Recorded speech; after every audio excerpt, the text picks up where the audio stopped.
Hey guys, welcome to Tracie's Place. Today I am making a DIY planter out of DIY planter containers that I got from the Dollar Tree. Yes, the Dollar Tree is a Dollar Tree DIY. So I picked up these pretty containers in gray and black. And I am going to be hot glue gunning these today.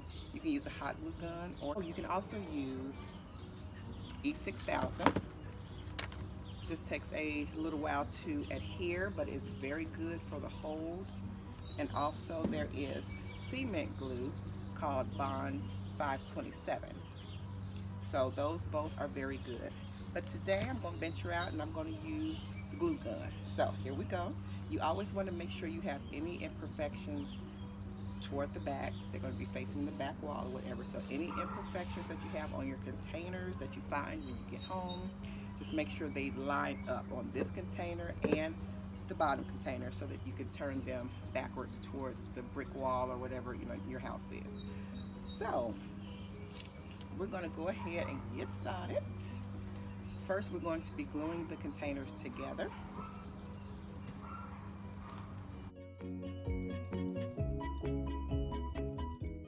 Hey guys, so it's later at night, and please excuse the background and everything. This is my workroom while we're doing this backyard. I have all my stuff back here.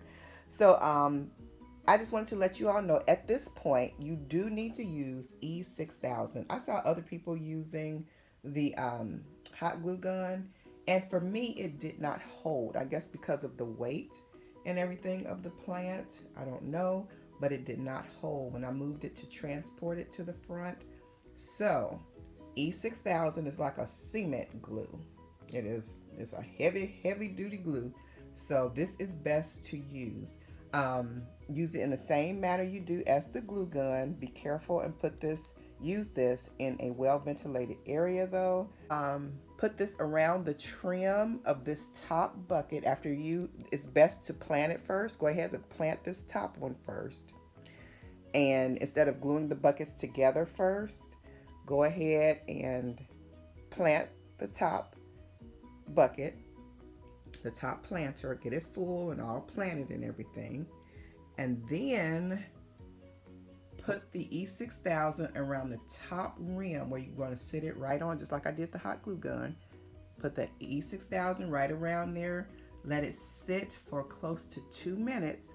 And then that way it kind of gets even more tacky. And you're going to sit this planter right on top. It meets right there. And you just put it on there. And all this weight helps to, adhere. Because I've used this on plenty of projects before. The only thing I don't like about it is that, the warning and all that on the back. That's why I don't use it all the time for all my projects. But it's one of the strongest things. So use the E6000 if you can. And then after you sit this top bucket on here, I went ahead and I put a bead of, a trim of E6000 all the way around where it meets.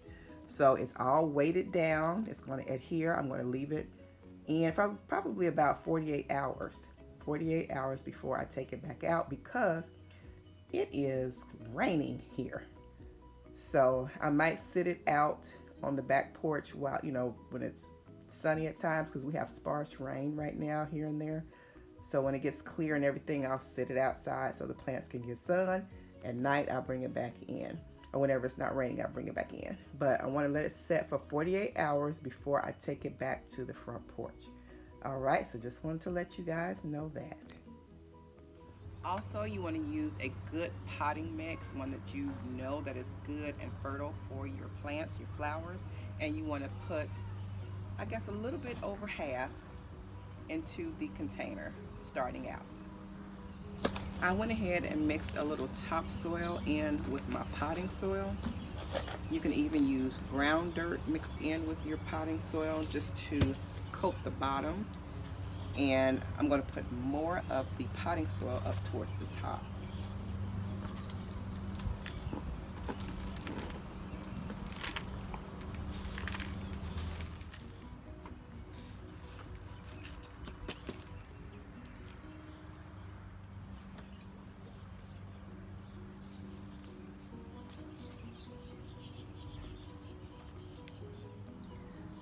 So it's filled to almost the top. You don't want it at the rim because you have other dirt that's going to be from the plants.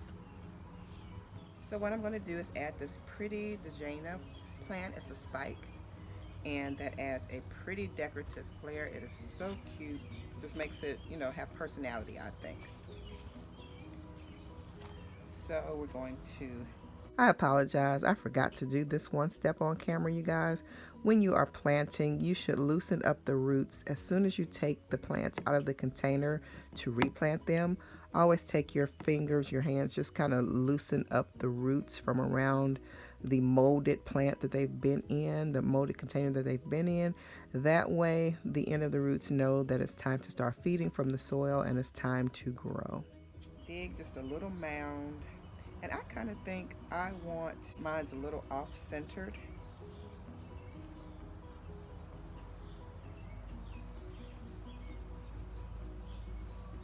I'm going to put it off to the left a little bit, and I'm going to put more of the flowers around like this. And I'm going to take this pretty purple petunia. I'm going to try to open that up some. And I'm going to put 2 of those right together. There's 6 in here. I'm going to take 2 of these and I'm going to plant these together.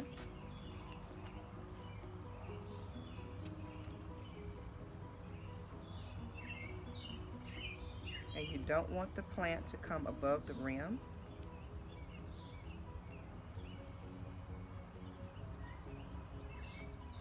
So I have a little potting mix here, and I'm just going to put some around the front and in between the plants so that they stand up.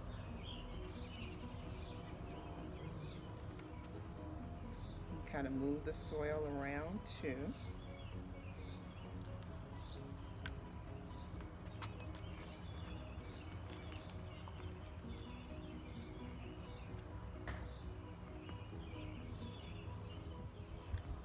I'm going to take this geranium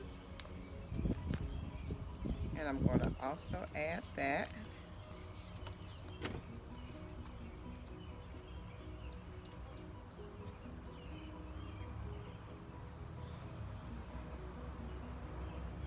That's going to be so pretty.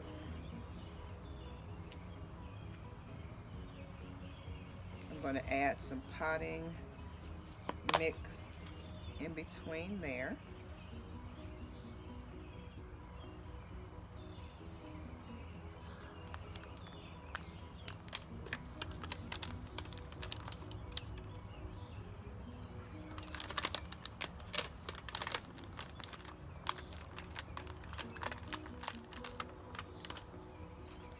Next, I'm going to add 2 pretty pink petunias. I'm going to add 1 in the very front. Put it down in there. I'm going to add the other petunia towards the side back area.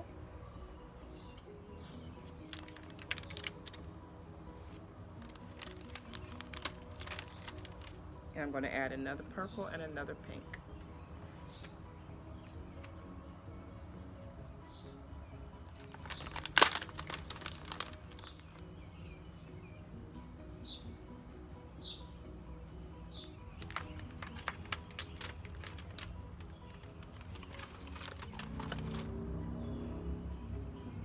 And then any areas where you have space, just fill it in with potting mix.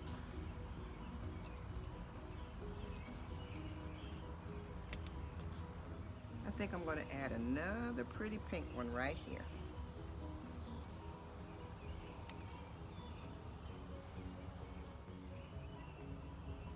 And go ahead and add that potting mix in any empty spaces. Okay, it's all finished, and in no time you're going to have a beautiful blooming planter. Oh, one more thing, if you want it to look fuller until it blooms, because to me this is a little sparse for now. I know it's going to bloom real pretty and everything, but if you want to add a little touch, hold on. So this is a trick that I always use with sparse plants when I first plant my flowers. If it's not all bloomed already, I usually stick a few imitation flowers right down towards the base to give a little color. You can put as many as you want to, but don't overdo it. Alright, so I hope you enjoyed this tutorial and I hope you enjoy your taller planter. And this is a way just to make your porch or your patio look very nice. Alright, have a blessed day and I'll see you guys next time right back here on Tracie's Place. Bye!